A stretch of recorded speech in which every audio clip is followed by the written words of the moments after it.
You can't do this to me. I built this city. I funded half the people in this damn room. Mr. Maddox, you are now in contempt of court. Sit down. This is revenge. This is politics. You people are finally getting your moment. Is that it? This courtroom doesn't reward power. It remembers pain. And today, it answered it. This whole trial? Just a woke stunt. Let's be real. You got this job off a diversity memo. Mr. Maddox, if you speak again with that level of disrespect, I'll hold you in contempt. Have you ever been judged, disrespected, discriminated against, or had your dignity and self-respect completely stripped away? Let me tell you my story, a story that somewhere in this world still happens far too often. Leave a comment with the number 9 so I know you're with me and ready to hear what I have to share. And don't forget to like this video and subscribe so you won't miss any of the intense moments ahead. If you're deaf or have trouble hearing, please turn on the subtitles. We created them especially for you because you matter. This is Radio from Hine, the #1 YouTube channel for justice and equality for everyone, standing strong against racism and discrimination. Wishing you a peaceful day. He thought he could rattle me, but I wasn't here to scream. I was here to sentence. They all rose, just like they were supposed to, just like they always do. The courtroom shuffled into standing position, 100 bodies moving as one. A low scrape of benches and chairs against the tile. The sound of tradition, respect, order. And then there was him, sitting, arms crossed, legs spread, eyes locked on mine like a silent dare. He didn't move, didn't blink, didn't even pretend to acknowledge the court officer's call. My name rang out like a command. All rise for the Honorable Judge Ariel Chambers. But Sterling Maddox, the man the world called a visionary, a financial genius, a self-made titan, sat like the room existed to serve him. I didn't flinch. I didn't speak. Not yet. Instead, I walked the same steps I always walked. Black robe trailing behind me. Clipboard tucked under my arm. Chin high. Expression unreadable. I heard the whispers. That's her. The black judge. The one he wouldn't stand for. The one he thinks doesn't belong here. I reached the bench, took my seat. Be seated, I said. Calm, clear. They obeyed. He didn't. Sterling leaned back, slow and deliberate, flipping open a sleek leather legal pad like he had better things to do, like this was beneath him. His lawyer, Mitchell Crane, whispered something in his ear. I watched the flick of Sterling's hand dismiss him like a waiter bringing the wrong drink. Power doesn't just speak, it performs. And Sterling Maddox was performing for everyone in that courtroom. The smirk on his face wasn't just arrogance, it was a warning. He thought this trial would go the way all the others did, that he'd walk away untouched, that I, a black woman in a seat of power, was some sort of inconvenience he'd eventually outmaneuver. But here's what he didn't know. I've seen that look before. When I was 12 and followed my mother into a department store and a security guard followed us. When I was 19 and a professor told me my LSAT score was surprisingly strong. When I was 27 and a firm partner mistook me for a paralegal, even though my name was on the case file. That look has a flavor, bitter, cold, heavy with disbelief that someone like me is allowed to wear this robe. Sterling wore it like cologne. He was every boardroom rejection, every glass ceiling, every coded email, every headline that called me controversial just for doing my job. And now he was here. In my courtroom, accused of defrauding over 400 families, many of them black and brown, out of their life savings. Luxury condos in Manhattan, a vineyard in Sonoma, art collections worth more than most folks' neighborhoods, and all of it built on a lie. He didn't invent anything, didn't create anything. He just sold hope to desperate people and cashed the checks with a smile. But none of that mattered to him. Not the pain, not the homes lost, not the students forced to drop out of school, not the fathers working 2 jobs, the grandmothers evicted, the kids who went to sleep in cars. This wasn't a courtroom to Sterling. It was a minor setback, a temporary PR storm, a stage, and I could feel him daring me to act, to call him out, to break form, to lose composure, because that's how they trap us. Not with slurs or shackles, but with expectations. The moment I raise my voice, I become angry. The moment I respond, I become emotional. The moment I defend myself, I become unfit. So I said nothing. Not to him, not yet. I turned to the clerk, call the case. She did, her voice clear, practiced. Case number 742A, People of Crescent Falls versus Sterling Maddox. And for the first time, the smirk on his face shifted, just a hair, because whether he stood for me or not, whether he thought this trial was a joke or a minor detour on his way back to a yacht in the Bahamas, the state had come for him, and I was the face of it. I scanned the room, every seat filled, survivors, reporters, families, some eyes full of anger, others full of hope, and still more, full of fear. They'd been here before, in courtrooms, at protests, in headlines that fade in a week, and they'd seen men like Sterling walk away, every single time. But today was different, not because I was special, but because I wasn't, because I was tired, because they were tired, because this wasn't about a single man or a single fraud. It was about the way people like him are allowed to believe they own the world, and the rest of us, just tenants, temporary, disposable. Sterling hadn't just refused to stand for me. He refused to stand for them, for the system, for the people he'd hurt, for the rules. And now, I was about to show him what happens when the rules finally stand up for us. And that was the last time I let silence speak louder than justice. The first time I heard his name, I was in my chambers, reviewing a custody case. My assistant knocked twice, stepped in, and placed a folder on my desk. "Judge Chambers, they're filing Maddox under your docket." I didn't react right away. Sterling Maddox wasn't just a name. He was a presence, looming large across every screen, every business journal, every whisper in the halls of power. I'd seen him smiling on magazine covers, pictured with politicians, courtside at playoff games. Self-made billionaire, disruptor, genius. They didn't mention what I saw. A man who bought silence like others buy lunch. A man who weaponized charm and capital to bulldoze through families, communities, entire zip codes. And now he was mine. In court, cases have rhythms. Some hum, some drag, but Maddox's case bled. Because behind every line of financial jargon, every fabricated number, was a human life cracked open and left to bleed in silence. I remember the first time I read Lena Holloway's victim statement. It was handwritten, neat cursive, faint smudge in the corner from where she'd tried to wipe the ink while crying. She had trusted Maddox's firm, Langford Equity, back when it still sounded respectable. They promised community growth, promised they'd invest in the future of Black America. What they didn't say was that the future only existed if it made Sterling richer. Lena invested everything, the savings from 2 jobs, her retirement fund, even the small college account she'd started for her daughter, Naomi. And then one day, it was gone. No explanation, no warning, just red numbers on a screen, and a foreclosure notice, and a sheriff's knock. Her daughter missed a scholarship interview because they were living in their car. Lena never cried in her statement, not once, but her voice trembled when she said, "I didn't just lose money. I lost the part of myself that believed the system saw me as human." Then there was Elias Redding, retired firefighter, decorated twice, Purple Heart recipient. He'd spent 35 years running into burning buildings, only for Sterling Maddox to torch his savings in a boardroom. Elias didn't want sympathy. He just wanted to live his last decade without begging his brother to cover his prescriptions. "I served this country," he told the prosecutor, "but it didn't protect me from people like him." Maddox's empire was built on smoke and mirrors. He didn't create products. He created illusions. Community seminars, PR campaigns, a diversity initiative led by a hand-picked intern who smiled a lot and knew how to say equity just enough times to make people nod. He targeted people who looked like me, who looked like Lena, who looked like Elias, and he smiled while doing it. Behind closed doors, I studied his operation. The false LLCs, the overlapping shell companies, the documents that all use the same P.O. box in Crescent Falls.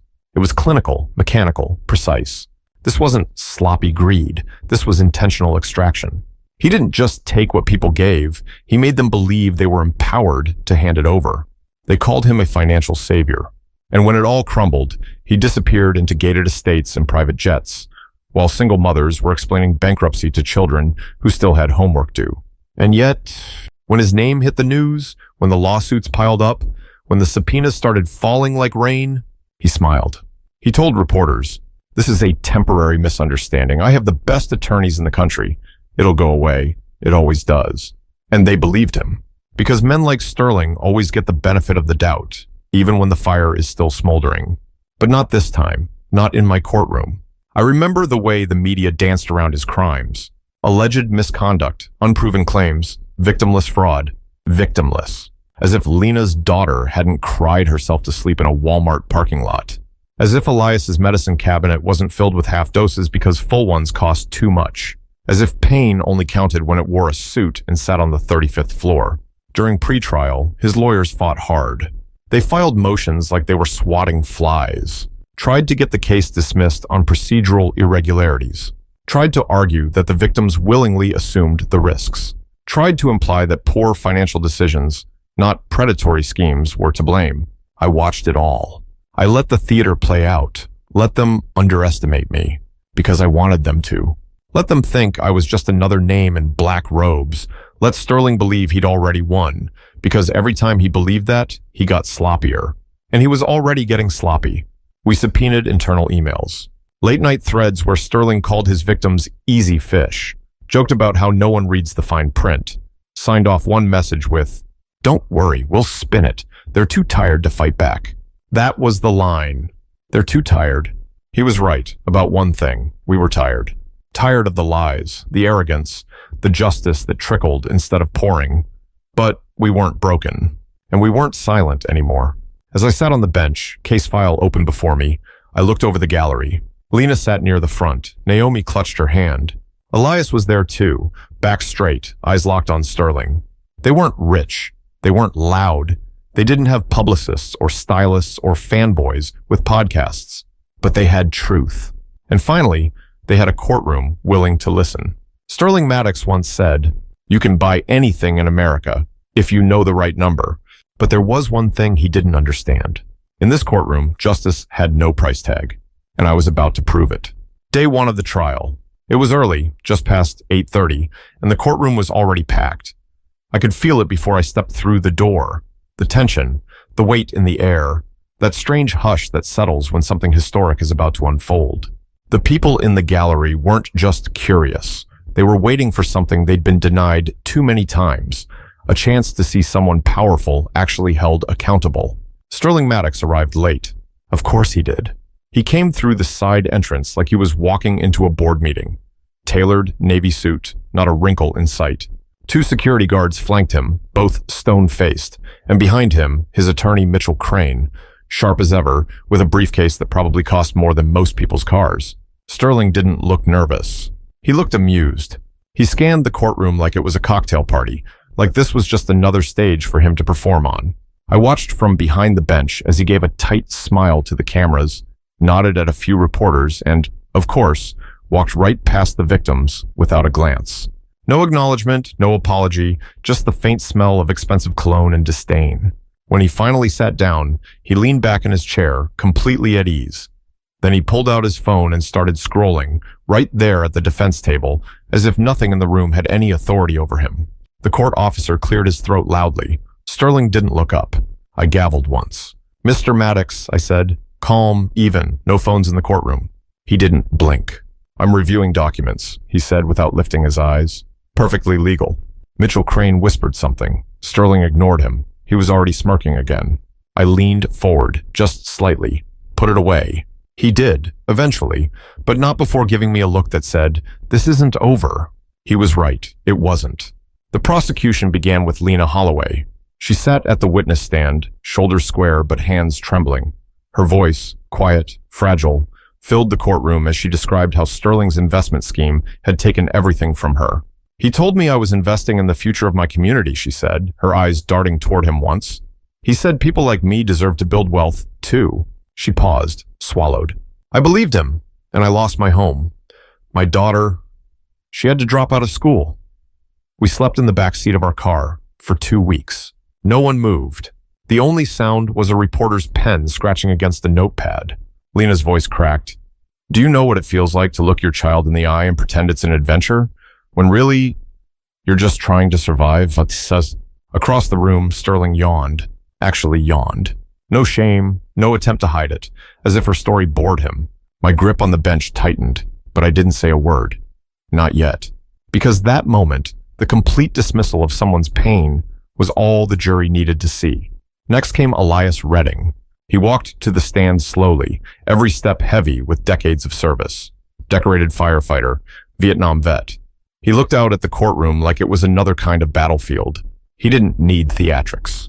He just spoke. "I spent 35 years protecting this city," he said, his voice gravelly.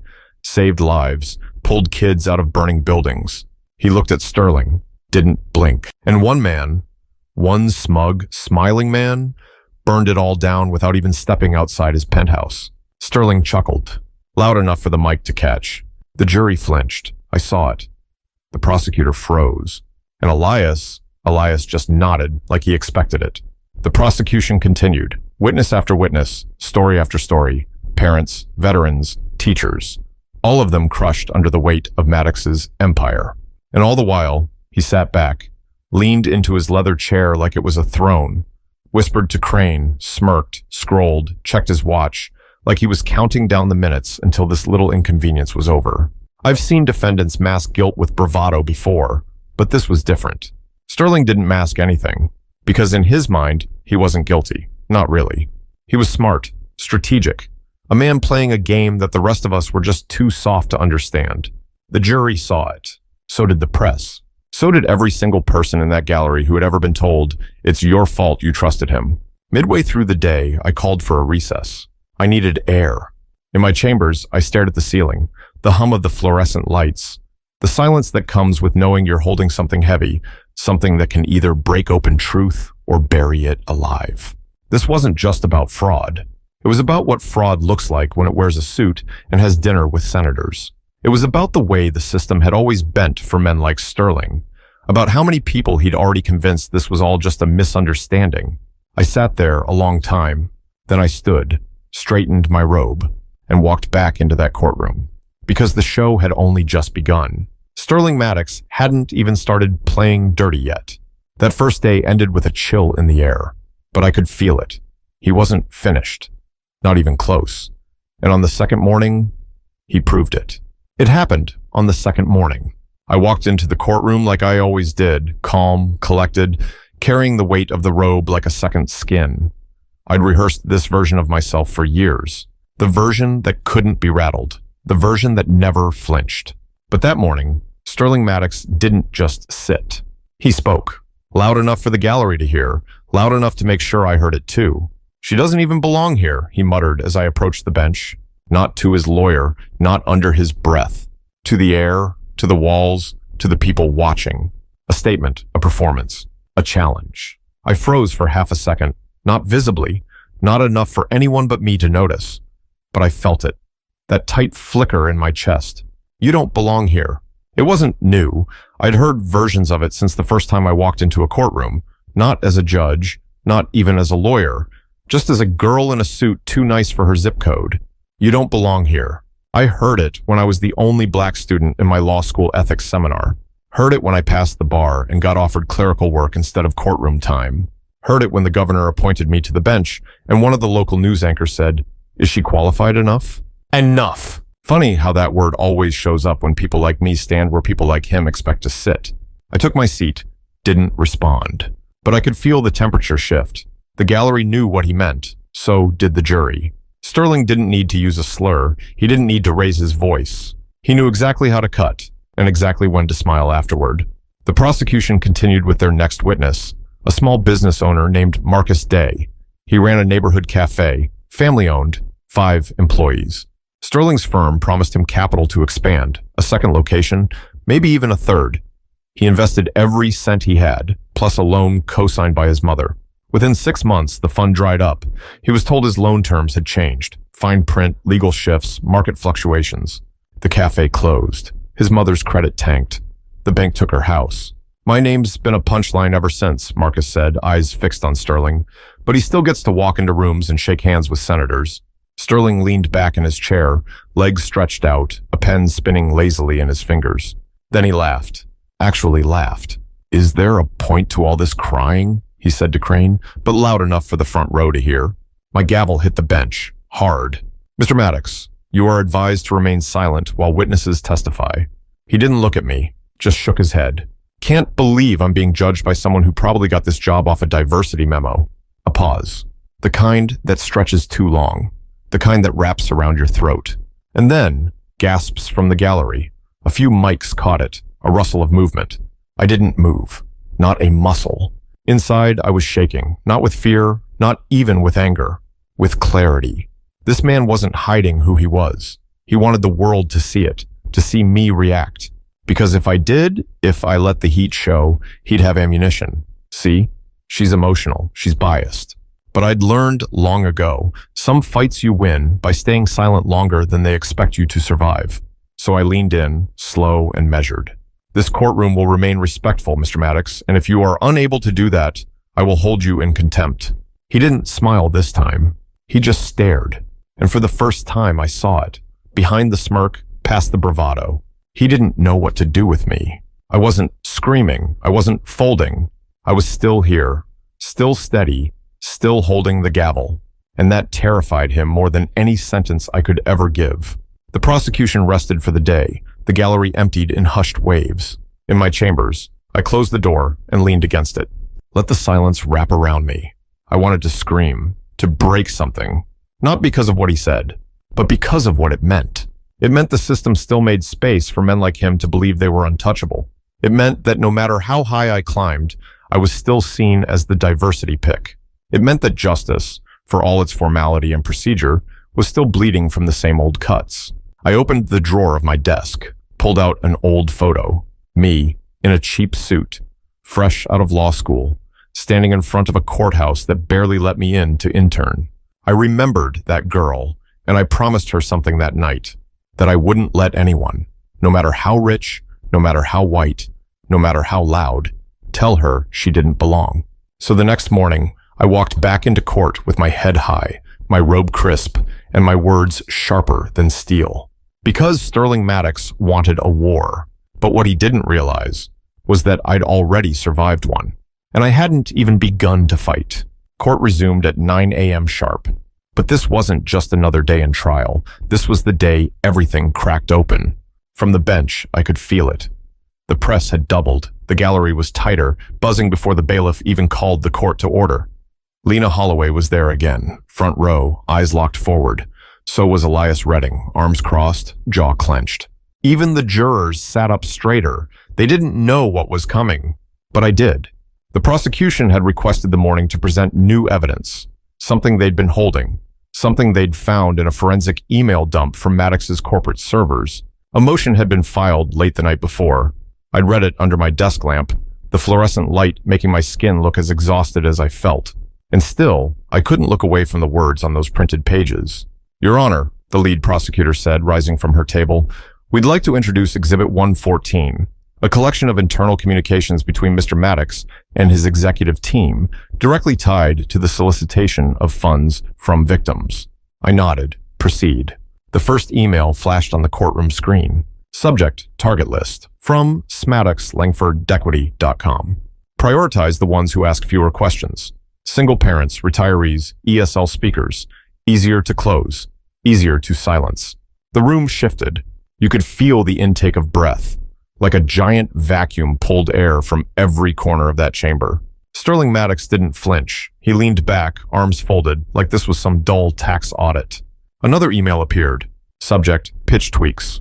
Don't call it a loan. Say investment opportunity. Say legacy planning. That plays better in minority markets. Make it personal. Sell hope. My stomach turned. They weren't just exploiting financial illiteracy. They were weaponizing identity, culture, community pride. Then came the third email.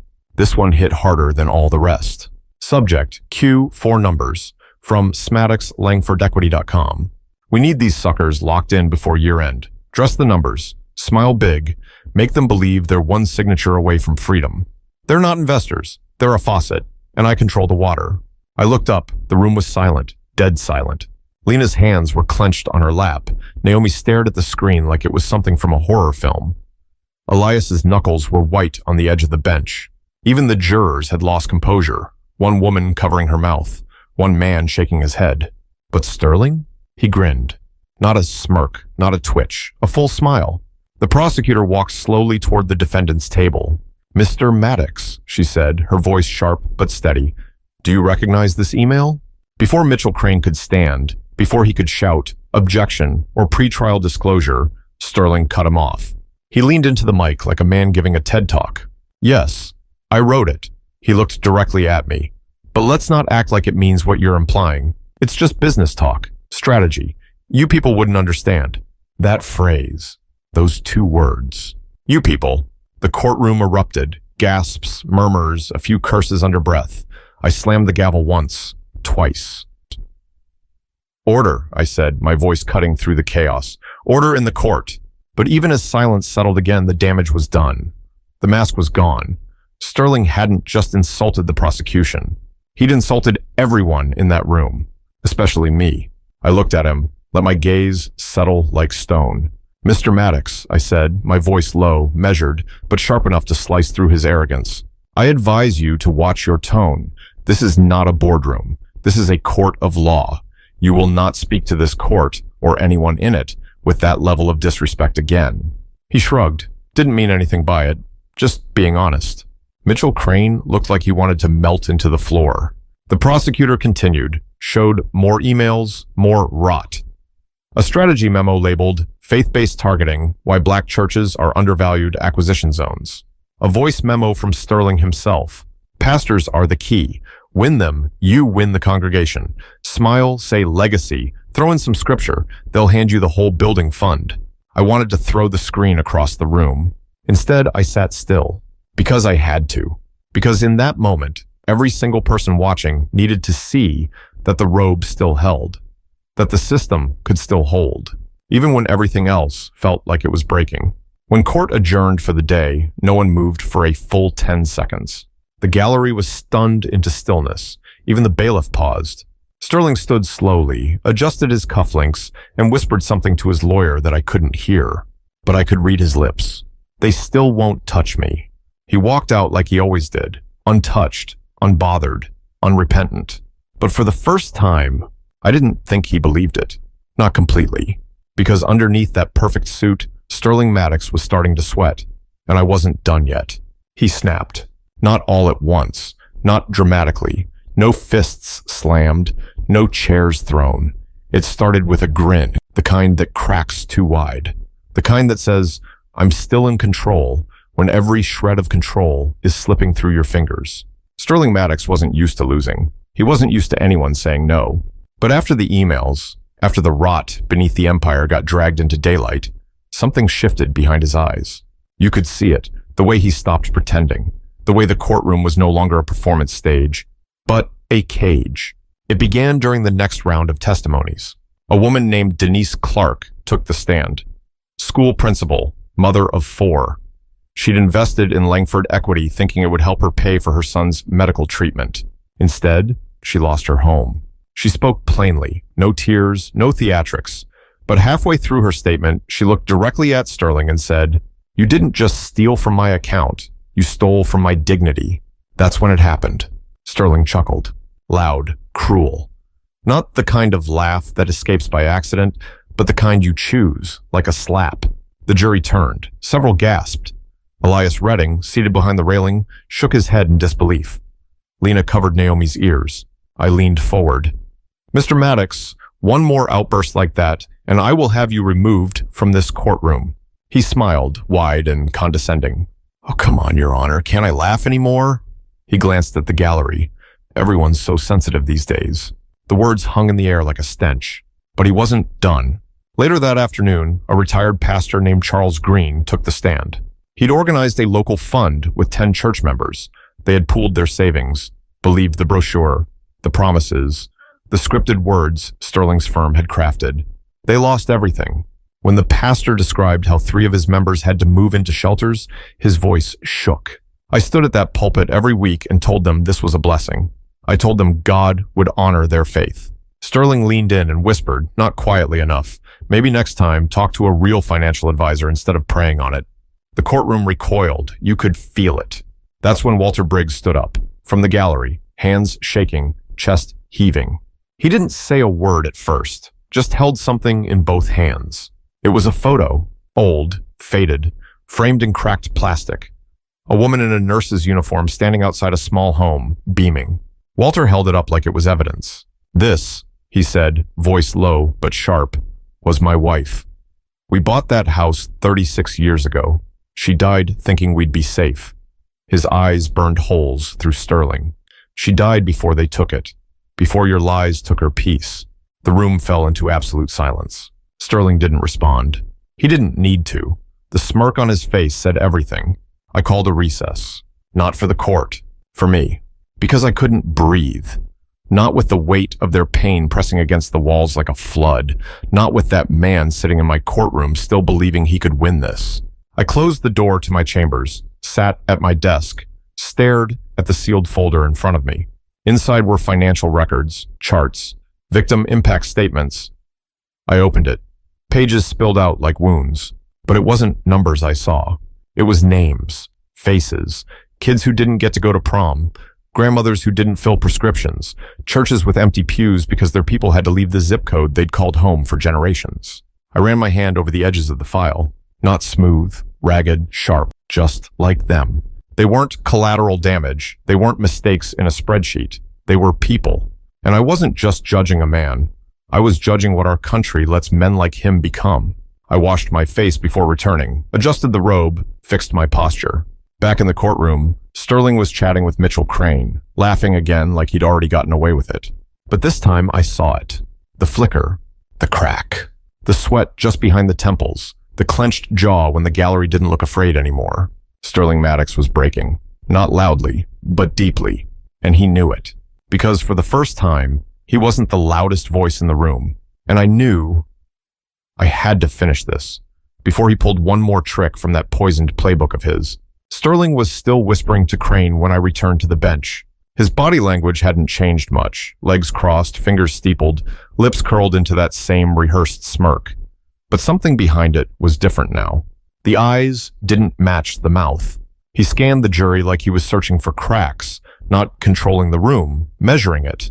And the sweat just behind his perfect hairline hadn't dried. I knew that look. That wasn't confidence anymore. It was calculation under pressure. And when men like Sterling Maddox feel pressure, they don't crumble. They pivot. They get mean. They get political. They get personal. Mitchell Crane stood tall, crisp in a charcoal suit and red tie like he was preparing for war. The defense, he began, wishes to clarify several harmful mischaracterizations made during the prosecution's narrative. Not testimony, not evidence. Narrative. That word told me everything I needed to know. This wasn't about facts anymore. It was about spinning the courtroom into confusion, into doubt. Crane started slow, measured, professional. He questioned the intentions of the witnesses, suggested memory lapses, financial irresponsibility, misunderstandings. He implied Lena's foreclosure might have had other contributing factors. He asked Walter why he didn't read the fine print more carefully. He asked Denise Clark if maybe, just maybe, she misinterpreted the tone of the emails. It was disgusting, but legally it was permissible, and that made it worse. Then he pivoted. I saw it coming like a slow car crash. You can brace for it, but you can't stop it. He stepped away from the jury and turned toward the bench, toward me.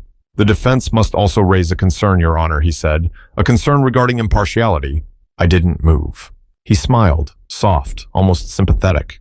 My client believes, and I echo, that your history, your background, and your public affiliations may pose a conflict of interest in this trial.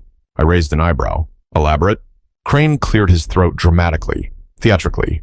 Your past involvement with civil rights organizations, your speaking engagements on systemic bias, your published statements about economic justice in minority communities. These perspectives, while admirable in academic settings, may color your ability to rule without prejudice in a case of this nature. There it was. Not even subtle. A direct attack on who I was, wrapped in legalese and smoothed over with a fake compliment.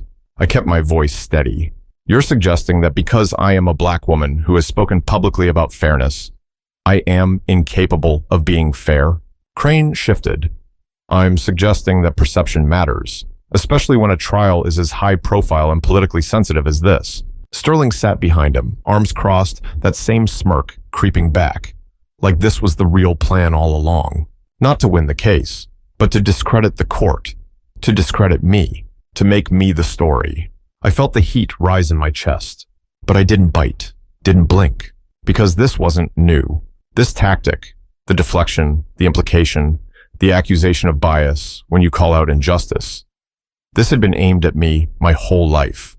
The system didn't care when I faced discrimination, but the moment I spoke about it, suddenly I was unqualified to be neutral. I have no intention of recusing myself, I said. My record speaks for itself. Unless the defense has formal evidence of misconduct, this line of argument is dismissed. Crane nodded as if expecting it, but I could tell he wasn't trying to win that motion. He was planting seeds for an appeal, for the press, for the court of public opinion. By lunch, it was everywhere. News alerts, talk shows, opinion columns. Is Judge Chambers too biased to be fair? Woke justice or vengeful prosecution? Billionaire on trial. Can he get a fair shake in today's climate? Sterling's PR machine moved fast, faster than justice ever could, and I stayed silent. Because silence, when used right, is power. But inside, I was burning. I walked past the reporters that afternoon without saying a word, past the cameras, past the pundits dissecting my face like it was policy, back into my chambers, closed the door, locked it, and finally let myself breathe. Not cry, not shake, just breathe. Because they wanted me to unravel, to rage, to snap, to prove their point. But they forgot something. I didn't get here by chance. I didn't survive law school, bar exams, backroom deals, and courtrooms full of contempt to let this man shake me now. They were throwing everything they had, and I was still standing. I wasn't going to strike back with words. I'd strike back with truth, and truth hurts like hell. The courtroom was full before the doors officially opened. I could see them through the small security window, reporters elbow to elbow, camera crews adjusting their angles, families dressed in quiet defiance. Some had been here since dawn, holding on to hope like it was oxygen. It was the final day, the day justice would speak out loud. I adjusted my robe in the mirror, looked myself in the eyes. I wasn't tired anymore, not numb either. I was clear. Clear on who he was, clear on who I had become in this fight, and clear on what had to be done. When I entered the courtroom, it was standing room only. Phones silenced, eyes wide, hearts braced. Sterling Maddox sat at the defense table, composed but quieter than usual. No grin, no phone, no tapping fingers. Just stillness. His lawyer, Mitchell Crane, leaned in to whisper something. Sterling nodded once, almost absently, like he was already hearing a different kind of sentence in his mind. But I couldn't read into that. Not yet. Because now it was my turn to speak. I began slowly. My voice didn't need to be loud. It only needed to be heard. Mr. Maddox, I said, my words cutting through the tension like glass. You have been found guilty on multiple counts of fraud, conspiracy to defraud, wire fraud, and obstruction of justice. A murmur rolled through the gallery, low and tight. I didn't pause. The evidence against you was overwhelming, not just in volume, but in cruelty.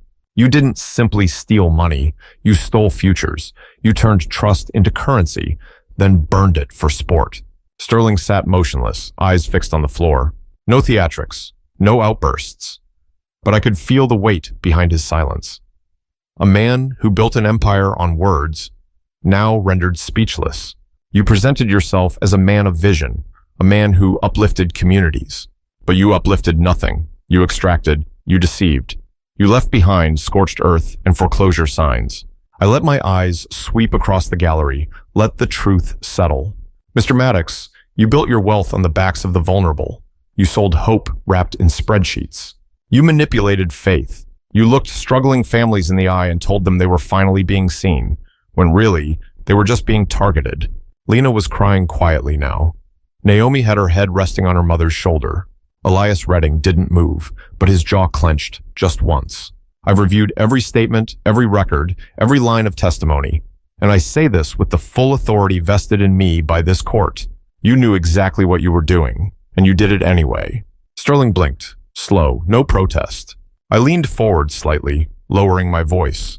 You treated this courtroom as your stage. You disrespected your victims. You mocked their pain. And you dared to question my impartiality, not because of my record, but because of my skin. No one breathed. This sentence is not vengeance. It's not politics. It is the echo of every voice you tried to silence. And it is the law speaking louder than your power ever could. And then I said it, the words everyone had been waiting for. For your crimes and for the suffering you've caused, I hereby sentence you to 25 years in federal prison without the possibility of parole. Gasps. A woman in the back sobbed into her hands. A pen dropped. A chair creaked. Sterling didn't move, but his knuckles turned white where they gripped the edge of the defense table. Furthermore, I continued, I am ordering the immediate liquidation of your known assets. All proceeds will be distributed among verified victims in accordance with restitution protocols established by this court. That broke him. Not the prison, not the time, but the money, his real religion. Sterling's head lifted slowly. He looked at me, eyes hollowed out. And in that moment, the mask slipped. There was no empire behind those eyes, no armor. Just a man who never thought the rules applied to him, realizing, finally, they did. He didn't say a word, but he didn't need to. The silence around him said everything. I looked toward the gallery one last time. To those who were harmed, this ruling does not erase the pain. It cannot give back lost years or stolen security, but it is a beginning, a statement that this courtroom sees you, that justice can reach high places, even when the air up there is full of money and lies. I struck the gavel, one clean sound. Court was over. But this story wasn't over. Not yet. Because just as I reached for my files, Sterling Maddox stood up. He stood. Not slowly, not reluctantly, not with resignation. He launched himself from his chair, like the sentence had ripped something primal out of him. And then came the sound. Loud, sharp, echoing off the walls like a gunshot. His fist slammed against the defense table. Gasps rippled through the room like a wave. Someone in the gallery screamed. Sterling Maddox was unraveling, in public, in real time. And all I did was watch. "You can't do this to me," he shouted. His voice cracked, not with sorrow, but with outrage. "You hear me? I built this city. I funded half the people in this damn room." I didn't move, didn't speak. He kept going. "I am Sterling Maddox. You don't cage a man like me, you invite him to galas." His face flushed red. His hands shook. He looked around the courtroom like he expected someone to back him up. No one did, Crane whispered, trying to calm him, but Sterling shook him off like a child swatting away help. "I'm not some common criminal," he snapped. "I'm the American dream." That's when I spoke. Calm, measured, unshakable. "Mr. Maddox, you are now in contempt of court. Sit down." But he didn't. Instead, he pointed a trembling finger straight at me. "This is revenge. This is politics. You people are finally getting your moment, is that it?" His voice was venom now. "Is this what you wanted? A trophy conviction? Someone to parade in front of your activist friends?" Still, I didn't respond. I just watched the truth leak out of him like oil from a cracked engine. In the gallery, Tasha Boyd began to cry, not out of fear, but release. Walter Briggs didn't say a word. He just looked at me, then at Sterling, then back at me. And I knew what that look meant. Thank you. For not blinking. For not breaking. The bailiffs moved closer, ready, waiting. Sterling saw them, but didn't care. He turned to face the gallery now, this time addressing the very people he'd spent years exploiting. "You all needed me," he said through gritted teeth. "You needed what I offered, and now you pretend you're victims? That's the game now?" A collective silence swallowed the courtroom whole. I could see Lena, her hands clenched in her lap, Naomi watching her, wide-eyed. 25 years? Sterling hissed, returning his glare to me. "That's not justice. That's a lynching in a suit." And there it was. The last mask, torn off and dropped at the foot of the bench. No remorse, no humility, just hate dressed in Armani. I struck the gavel once, sharp, clean. "Mr. Maddox, final warning." His chest heaved, his jaw locked. For a second, I thought he might leap the railing, but instead, he laughed. A dry, broken sound. Then he looked me dead in the eye and said, "This isn't over." The bailiffs moved in. "Escort the defendant out." They took his arms. He didn't resist, just gritted his teeth and kept staring at me, like he wanted to brand the moment into my skin. As the doors opened behind him, the courtroom buzzed to life. Applause, not loud, but real, raw, not for me, for each other, for surviving, for finally being seen. I glanced to the front row. Tasha was crying openly now, her hands shaking against her mouth. Naomi held her tightly. Walter lowered his head and whispered something under his breath. I couldn't hear it, but I didn't need to. I knew what it sounded like. Outside the courtroom, the world exploded. Reporters shouting, cameras flashing, news vans triple parked. Headlines went live within seconds. Billionaire melts down in courtroom. Judge Chambers sends Sterling Maddox to prison. Justice finally. But I didn't speak to the press. Didn't wave, didn't smile. I walked past them, one step at a time, one breath at a time, because I wasn't celebrating. I wasn't savoring the moment. I was holding it together, barely. Back in chambers, I closed the door and leaned against it. Let the silence wrap around me. The adrenaline began to drain, replaced by something quieter, heavier. Not relief, just gravity. Sterling Maddox was going to prison, but the damage he caused, that wasn't over. Kids were still out of school, families still buried in debt, churches still hollowed out from betrayal. Justice, yes, but justice never really feels like a win. It feels like stitching a wound you didn't cause and hoping it holds. I didn't feel victorious. I felt the bleeding slow, just a little. But deep down, I knew some wounds never close all the way. The courtroom was quiet now. The cameras had rolled away. The reporters had moved on. The gavel had long since cooled. But the air still felt heavy, like it remembered everything that had happened here. Every lie exposed, every life cracked open, every truth spoken louder than money. I hadn't stepped into the courtroom since the sentencing. For a week, I stayed in my chambers, not hiding, not retreating, just breathing, reading case files, signing orders, drinking coffee that always went cold before I finished it. I told myself that justice had been done, but it didn't feel like it. Because the thing no one tells you is this: justice doesn't erase damage. It just names it. And sometimes, naming it is all we can do. It was Friday morning when the envelope arrived. No postage, no return address, just my name written in blue ink, slightly crooked, almost childlike. It had been left at the front desk, hand-delivered by someone small, quiet, maybe 14, according to the clerk. I opened it slowly. Inside was a single page, lined notebook paper, torn at the top, folds worn at the corners. It wasn't typed, it wasn't formal. It was a letter, written in purple pen. Dear Judge Chambers, you don't know me, but you helped save my family. My name is Naomi. I'm 15. My mom is Lena Holloway. She was one of the people who spoke at the trial. She cried a lot after, but it wasn't sad crying. I saw what that man did to her, to us. And I saw what you did too. You didn't yell, you didn't cry, but you made him listen. You made everybody listen. At school, they always say justice is blind, but I don't think that's true. I think justice looks like you. I want to be like you when I grow up. I want to wear the black robe too. Thank you for standing up when nobody else would. Sincerely, Naomi Holloway. I stared at the letter for a long time, not because I didn't understand it, but because I did. Because in a world where headlines fade and scandals are recycled for profit, here was something that mattered. A child, watching, remembering, dreaming.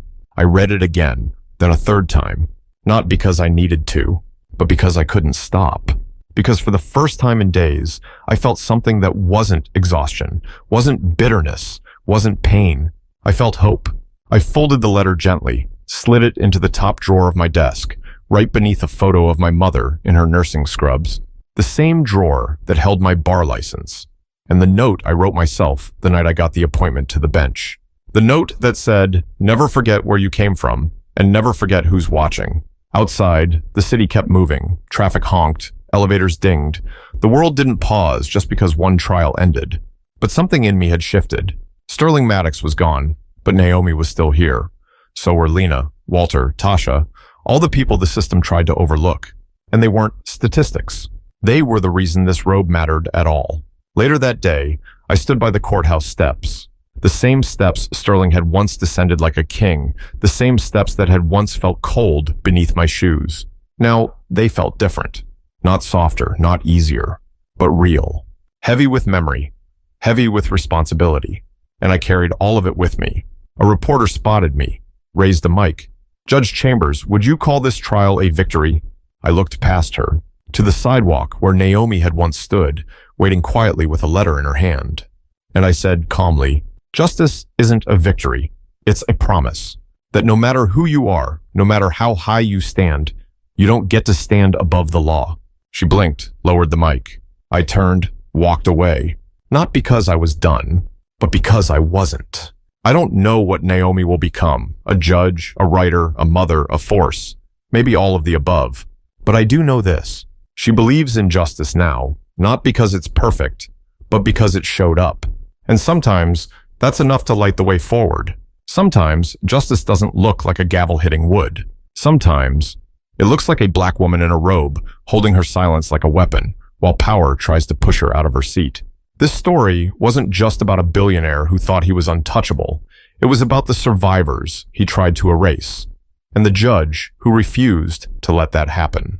Naomi said it best in her letter, "I don't think justice is blind. I think justice looks like you." That line stays with you, because too often, justice doesn't look like the people who need it most. Too often, justice isn't loud enough, isn't strong enough, isn't there at all.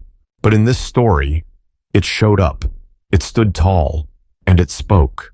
Watching this unfold, I'm reminded justice isn't about perfection. It's about courage. It's about the people who refuse to stay silent when it matters most. This wasn't just a sentence. It was a message that truth matters, that pain matters, and that no one, no matter how rich, how powerful, how smug, gets to stand above the law. This story is a fictional dramatization inspired by real-world issues. It is intended for educational and entertainment purposes only.